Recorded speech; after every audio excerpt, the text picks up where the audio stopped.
Ya. Ya voy a poner el video acá.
Soy Fanny Bendezo Pérez. Voy a explicarles acerca de la importancia y la relación de las fuentes del currículum en la educación. El currículum cumple la función de guía, ¿no? Y para este propósito alberga diversas fuentes como la psicológica, pedagógica, sociológica e epistemológica, ¿no?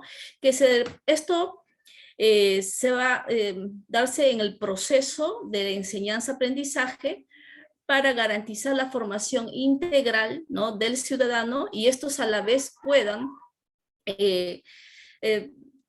enfrentar los distintos desafíos, ¿no?, en nuestra sociedad.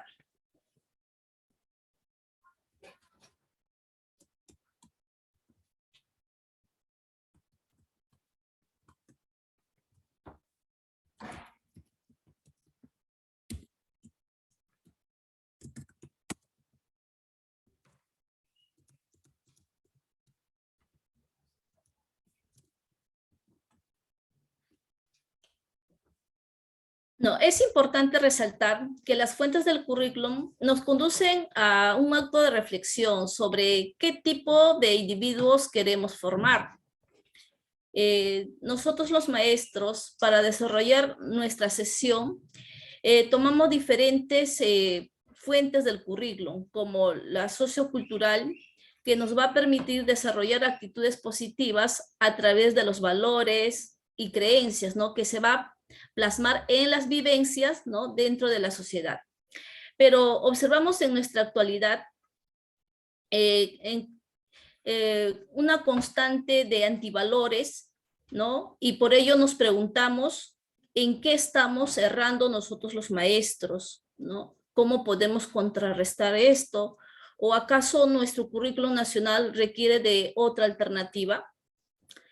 En el caso de la fuente psicológica, aquí vamos a ver que busca dar respuesta al cuándo enseñar, ¿no? Esta fuente nos permite conocer y profundizar las diversas dimensiones que caracteriza el desarrollo del educando.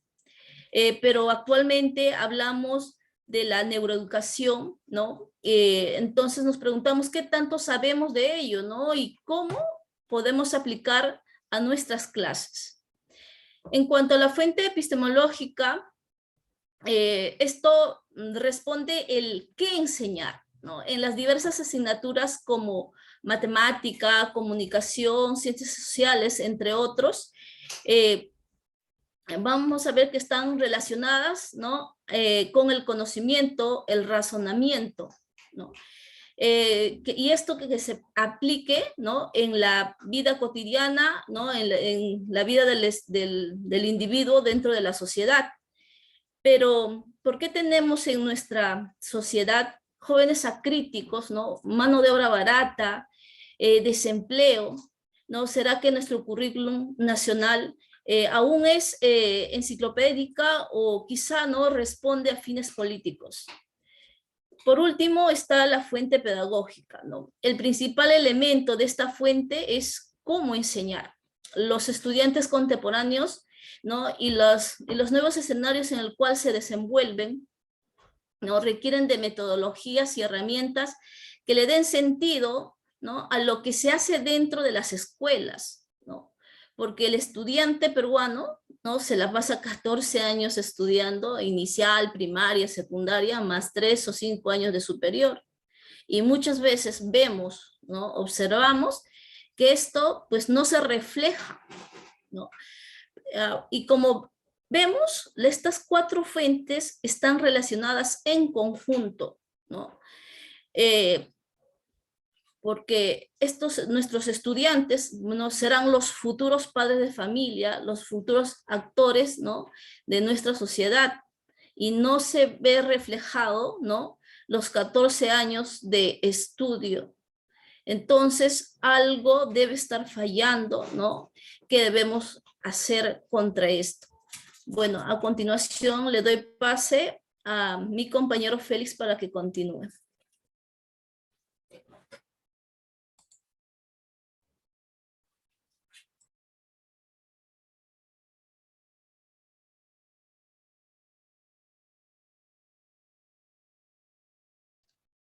Gracias, compañera.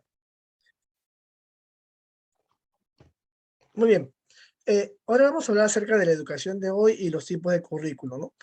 Para hablar acerca de la educación de hoy, tenemos que hablar cuál ha sido el proceso evolutivo por el cual ha pasado la educación actualmente, ¿no? Primero, podemos observar, ¿no? En la imagen que el tipo de educación antes era un tipo de educación tradicional en el cual el estudiante va a cumplir un rol pasivo, ¿no? No solamente va a seguir las instrucciones del docente, el cual se va a encargar de brindar la información al estudiante. Pero esto ha cambiado, debido a las reformas en el sistema educativo, ¿no? Ahora el estudiante ya es un ente, es un agente activo, dinámico, ¿no? Que va a construir su propio aprendizaje, ¿no? Ahora el enfoque o el paradigma que va a tener la educación actualmente ya es un enfoque constructivista, ¿no? Que el estudiante aprende a través de aprendizajes previos, ¿no? Y el docente ahora tiene un rol totalmente diferente. Ahora el docente tiene un rol de orientador, un rol de guía, un rol de tutor, ¿no? Pero para ello, el docente también se va a guiar de un documento oficial que va a ser de plan de estudios, ¿no? Estamos hablando acerca del currículo, ¿no? El currículo en el cual se va a establecer las pautas que el docente tiene que llevar a cabo para lograr el proceso de enseñanza-aprendizaje, ¿no? Y tenemos tipo de currículum, ¿no? Por ejemplo, tenemos el currículum de tipo formal. El currículum de tipo formal es el currículum o el documento ya establecido, ¿no? Y establecido en el cual se encuentran las pautas, las normas, los pasos que debe seguir el docente para llevar a cabo el acto educativo. Pero este currículo formal tiene una característica bastante peculiar, que es no ser flexible. Y al no ser flexible, va a limitar el conocimiento del docente y a la vez también va a pegar al docente a estas pautas, estas normas ya establecidas. Pero ¿qué pasa si el docente se encuentra en un contexto o en una realidad donde se ve la necesidad de cambiar este currículo o de no seguir estas pautas? ¿Qué pasaría en esa situación? ¿No?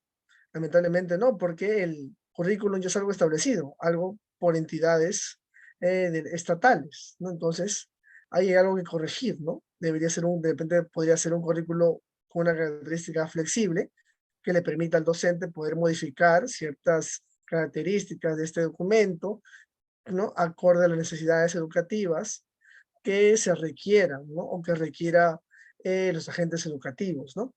Y también tenemos el currículo real. El currículo real hace referencia a lo práctico, ¿no? Recordemos que si un conocimiento no se lleva a la realidad, no se lleva a lo práctico, entonces no es significativo, ¿no? Pero entonces, ¿este currículo real se practica en las instituciones educativas actualmente? Todas las instituciones educativas, los docentes, llevamos a cabo mm, el concepto a la realidad. Lo hacemos o se hace, muchas veces no se hace, ¿no? Solamente nos quedamos con el aspecto teórico. Entonces, también hay otro aspecto hay que corregir, ¿no? ¿O acaso será que el currículo formal solamente nos lleva hacia una postura enciclopédica, ¿no? Donde solamente es mero conocimiento, como ya lo mencionó mi compañero Fanny, ¿no? Entonces también hay que analizar también esta parte, ¿no? Y el currículo real es que tampoco no se esboza en el currículo formal. Es otro aspecto más que corregir, ¿no? Y hablando del currículum oculto, ¿no? El currículum oculto hace referencia sobre todo a la interacción. Por ejemplo, el currículum oculto nos menciona de que el estudiante puede aprender a través de la interacción con sus pares, con los estudiantes, con los docentes, con todo lo que le puede rodear, ¿no? Pero esto tampoco se menciona en el currículo formal, es algo implícito, ¿no? Por ejemplo, el currículo oculto nos habla de que el estudiante puede aprender de las experiencias del docente, puede aprender del contacto con sus compañeros, puede aprender de cómo es evaluado, puede aprender también, por ejemplo, de la manera como, hasta cómo saluda al entrar al docente, los valores, la ética. Entonces, es algo que también no se toma en cuenta y no se evalúa, ¿no? Pero que sí se debería llevar a cabo, ya que somos seres sociales y por ende nosotros aprendemos mediante la interacción social, ¿no? Pero es algo que mejora. Entonces, hay varios aspectos que tener en cuenta para que mejorar en el currículum, si en verdad queremos formar estudiantes de manera integral, no solamente basados en conocimiento, sino también basados en conocimientos y en valores, ¿no? Es algo que mejora bastante, ¿no? Ahora le doy el pase a mi compañera Liz para que pueda proseguir con la exposición. Muchas gracias.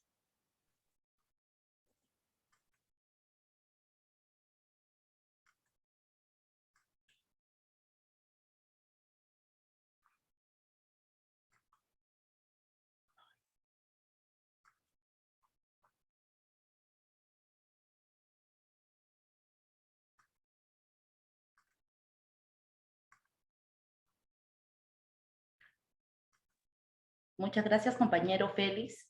Y continuando con la exposición.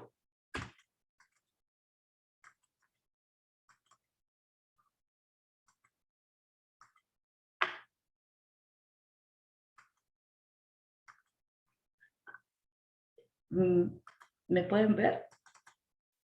Continuando con la exposición, mi nombre es Liz Tolentino del Castillo y en esta oportunidad, siguiendo el bloque, el tema es Currículo Nacional de Educación Básica Inicial, Primaria y Secundaria de nuestro país. Tenemos también el Currículo Nacional de Educación Básica. Este es un marco de la política educativa de la educación básica que contiene los aprendizajes que se espera de los estudiantes que logren durante su formación básica.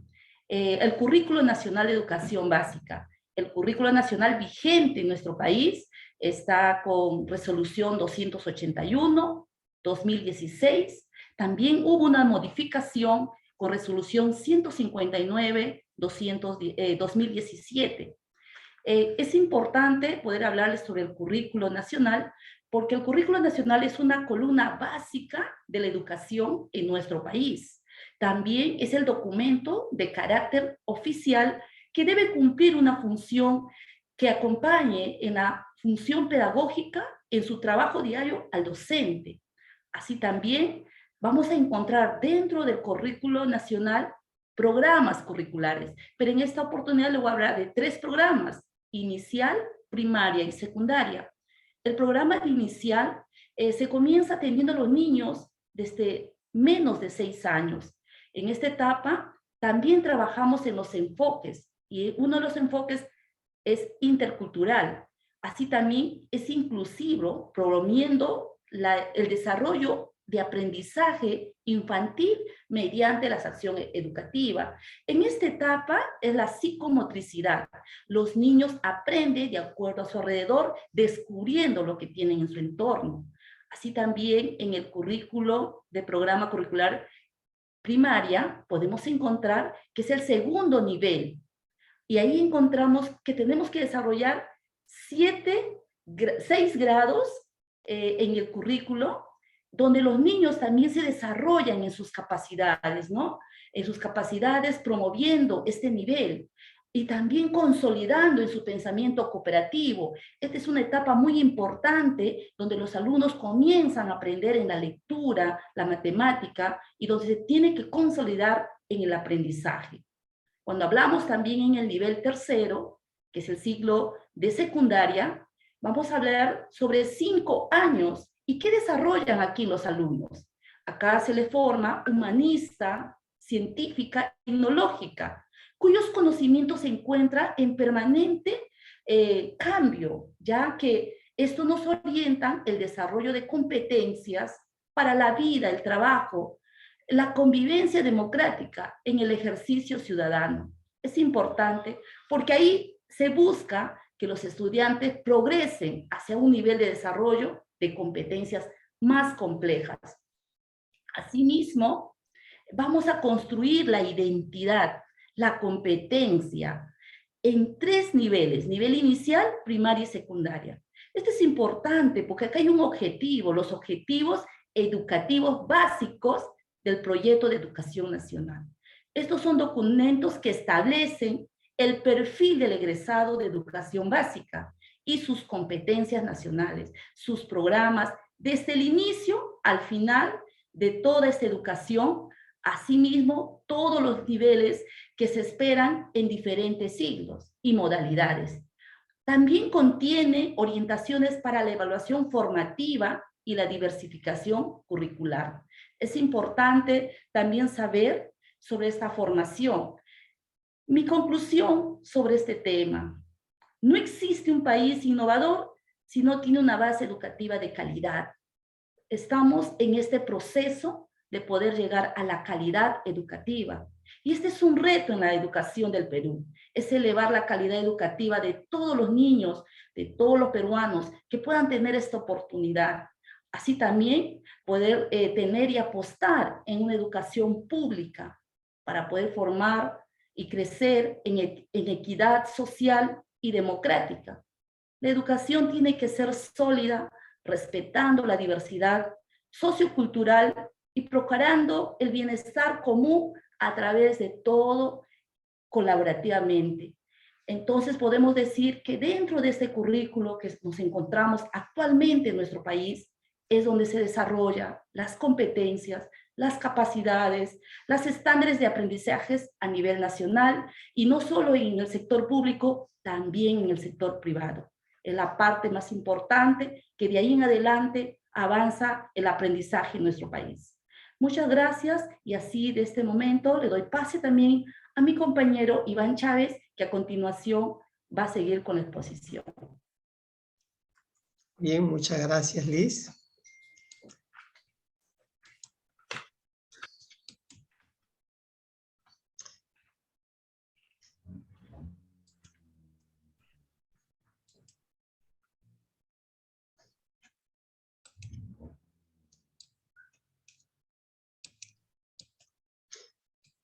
Bien, vamos a continuar con el tema de currículum en educación básica, en EVE, educación básica especial, en EVA, educación básica alternativa. En estas modalidades se trabaja por un enfoque por competencia. Y en los centros de educación técnico productivo, que son los CEPROS, se va a trabajar un enfoque participativo, comunitario y de producción. En la educación básica especial, esta modalidad del sistema educativo tiene la finalidad de atender a las necesidades y características individuales de los estudiantes con el propósito de garantizar la igualdad de condiciones y oportunidades que se puedan dar en el aula.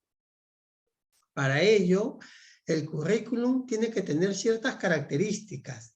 Tiene que ser flexible, tiene que ser diversificado, tiene que ser participativo, valorativo y abierto. En EVE, lo que se resalta es la diversificación, la flexibilidad y la valoración. La diversificación es importante porque se va a hacer las adaptaciones pertinentes en cuanto a la metodología, en los recursos y materiales y el acceso a la planificación del docente. Esto se va a ver plasmado en dos documentos oficiales importantes. Uno es el informe psicopedagógico. En este documento se va a ver el historial familiar del niño, la parte pedagógica y su historial clínico. El segundo documento oficial en la educación básica especial es el PEP, el Programa Educativo Personalizado. En este documento se va a poder observar la situación real de competencia que tiene el estudiante y la proyección al finalizar el año. En la educación básica especial se tendría que hacer una reflexión en cuanto a la programación curricular, ya que se trabaja con el diseño curricular del nivel inicial y del nivel primario de la educación básica, ¿no? Y en esta modalidad los estudiantes tienen características diferentes y condiciones, como son la discapacidad intelectual, la discapacidad visual, la discapacidad auditiva y la multidiscapacidad. Entonces, debería haber una programación curricular mirando cada una de estas discapacidades para que el trabajo sea más consciente y más específico en la modalidad de EVE.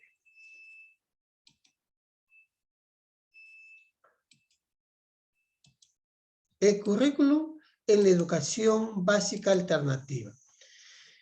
En la educación básica alternativa se tiene como documento oficial el CNEP, Currículum Nacional de Educación Básica. Difiere en la programación, porque en EVA se trabaja por ciclo inicial y ciclo intermedio. Y también tiene el ciclo avanzado. Estos documentos mencionados tienen que ser caracterizados a las motivaciones y a los intereses que tienen los alumnos, recordando que estos estudiantes son estudiantes de 14 años hacia adelante, ¿no? Entonces se tiene que ir contemplando la situación económica que ellos tienen, la situación social y la realidad regional del entorno donde ellos se están desenvolviendo. En cuanto a su malla curricular, se da por ciclos. En el ciclo inicial se van a dar 2 grados de estudio. En el ciclo intermedio, 3 grados. El ciclo inicial y el ciclo intermedio es equivalente al nivel primario de la educación básica regular. Y en el ciclo avanzado, el estudiante va a transitar 4 grados, que es equivalente al nivel secundario. En total, durante su tránsito en la educación básica alternativa, el niño o el estudiante va a ser 9 grados, equivalente a 9 años de estudio.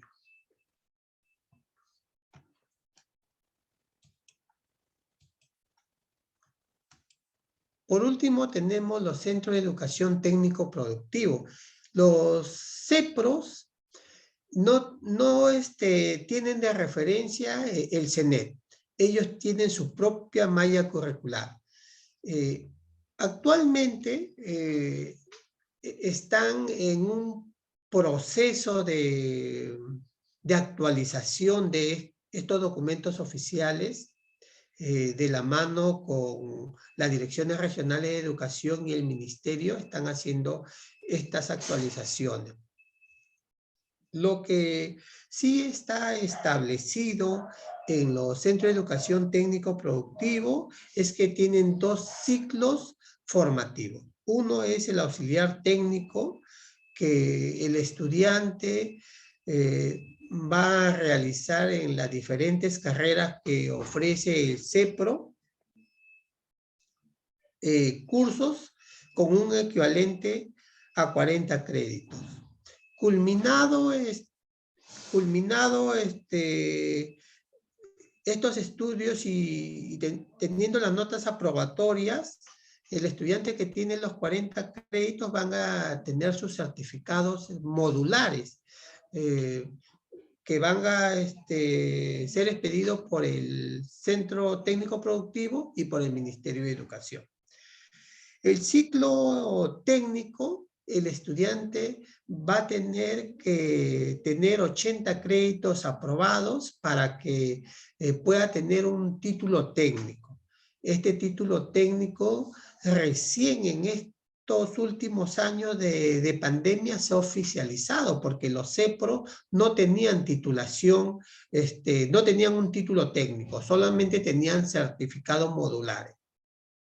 Bien, este título técnico va a ser expedido por el CEPRO, ¿sí? con su nombre de esta institución, y por el Ministerio de Educación.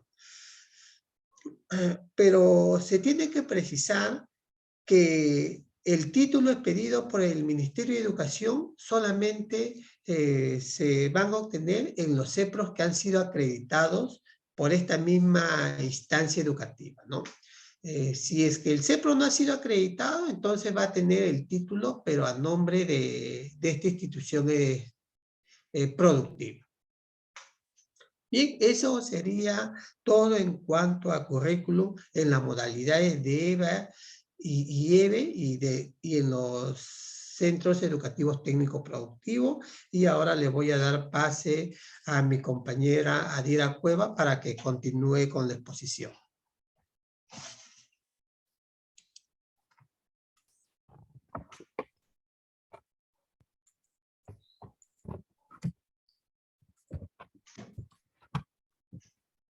Soy Adira Cueva y en este bloque me referiré al currículo en la educación superior tecnológica.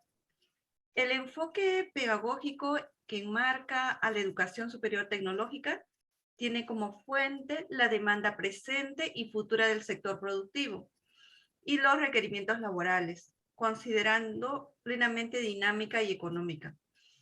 El diseño curricular nacional de la educación superior tecnológica ha sido elaborado y aprobado por el Ministerio de Educación.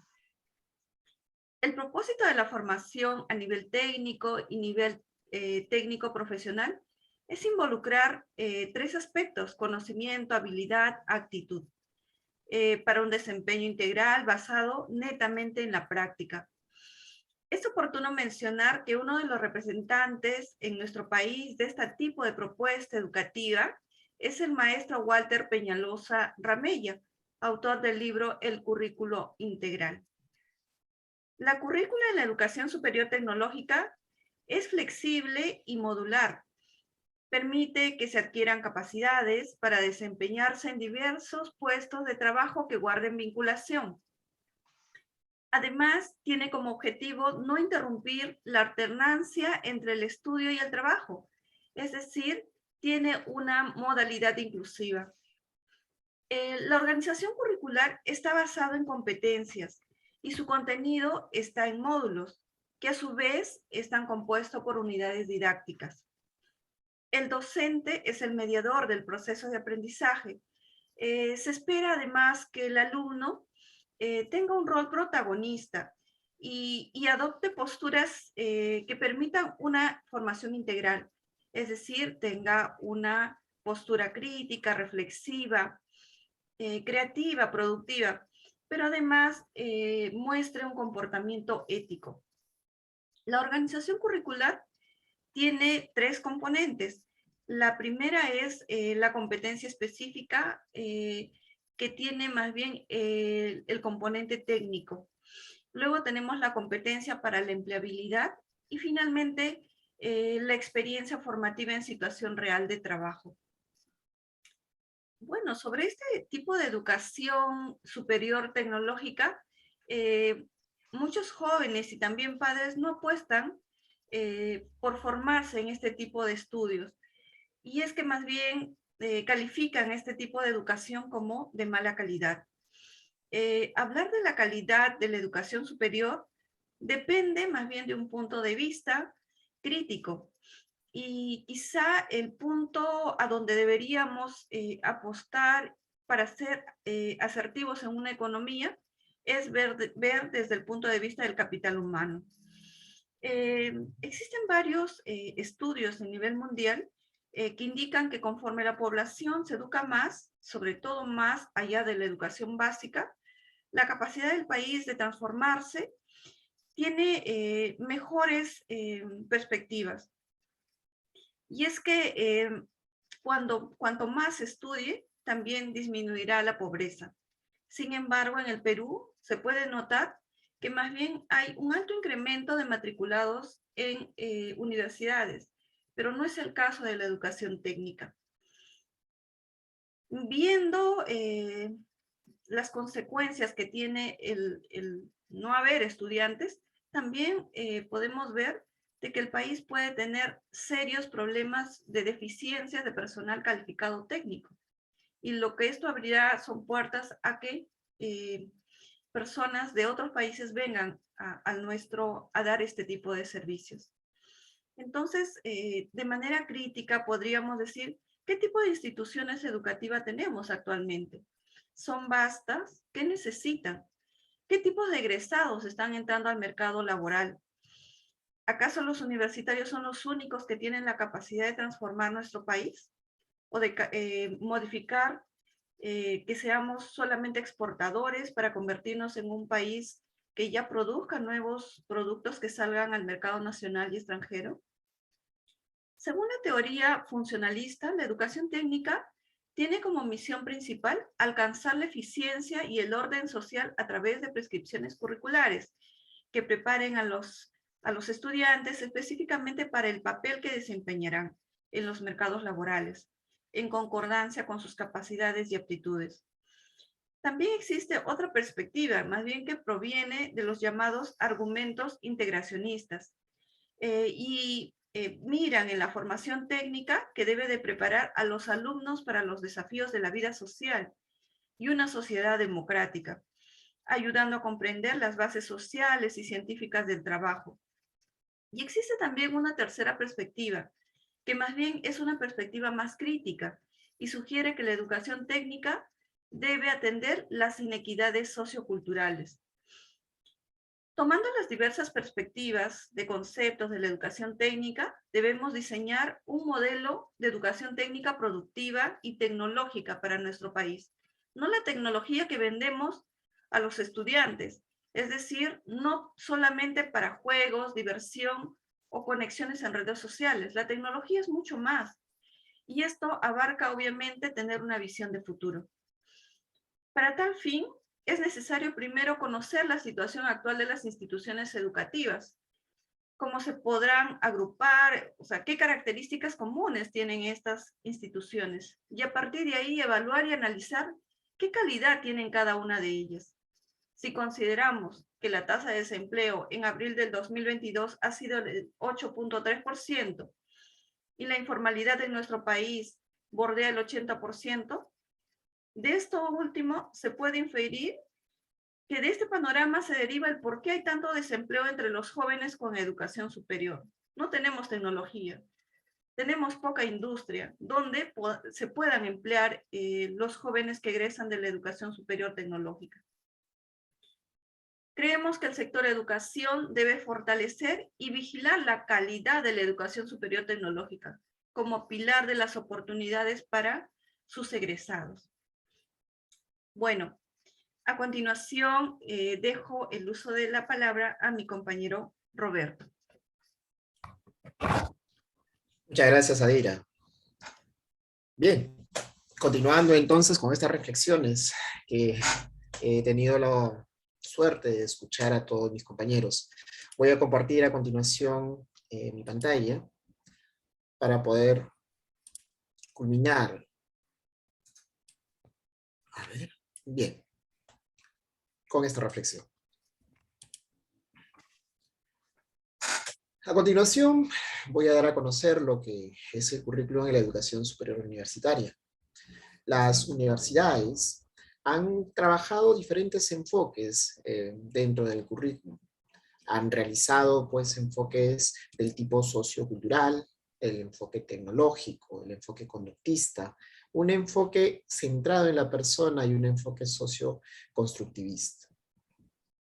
Ahora nosotros, como universidad, específicamente nuestra casa de estudio, la Universidad Nacional de Educación, pues ha considerado a bien tomar las ideas básicas del maestro Walter Peñalosa, ¿no? En su obra Cumbre, Currículo Integral, donde se asume algunas características básicas.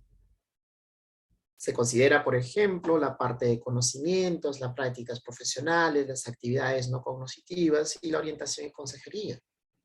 En la parte de conocimientos se está tomando lo que es la formación general, la formación profesional, específicamente esta formación de temas básicos y específicos. Las prácticas profesionales, como muy bien lo conocemos, va a depender directamente de cada especialidad. Estas actividades no cognitivas, que van a ser en forma recreativa para cada escuela. Y lo que se puso en ese momento, esta idea, esta genialidad de la orientación y la consejería, que ahora ya se da. Ya se da a partir, pues, de esta ley universitaria, ¿no? Esta ley producida por SUNEDU para poder nosotros tener en todas las casas de estudio lo que se denomina orientación y consejería para el alumno. La Universidad de Zulia, por ejemplo, en el currículo general, nos da a conocer 5 puntos importantes. La formación general, la formación profesional. En este punto vamos a encontrar los cursos básicos, cursos específicos, las prácticas profesionales, las actividades de desarrollo y observemos nuevamente la orientación. Si observamos nosotros, estamos frente a una adaptación, ¿no? A una adaptación de lo que nosotros tenemos en la mayoría de las universidades peruanas. Cursos básicos, cursos específicos, prácticas profesionales, actividades de autodesarrollo. Bien, entonces, ¿hacia dónde nos dirigimos?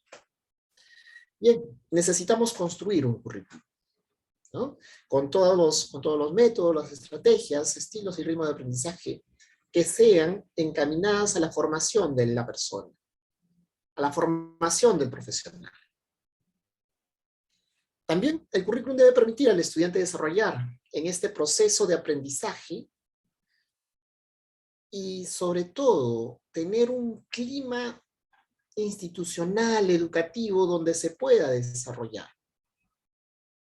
Debemos integrar la gradualidad de la enseñanza y la integración de los programas para que los jóvenes estudiantes puedan desarrollarse de la mejor forma posible.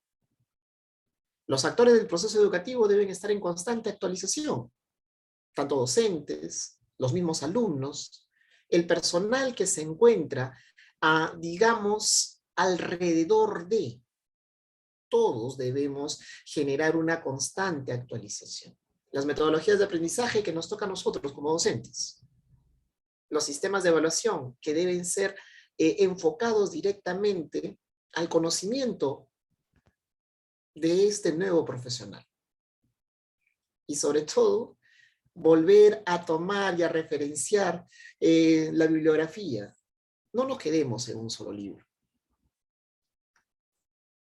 Y con esto, compañeros, yo agradezco de verdad a todos por los minutos que hemos tomado para estar en contacto. Muchísimas gracias, compañeros. Muchísimas gracias, compañeros.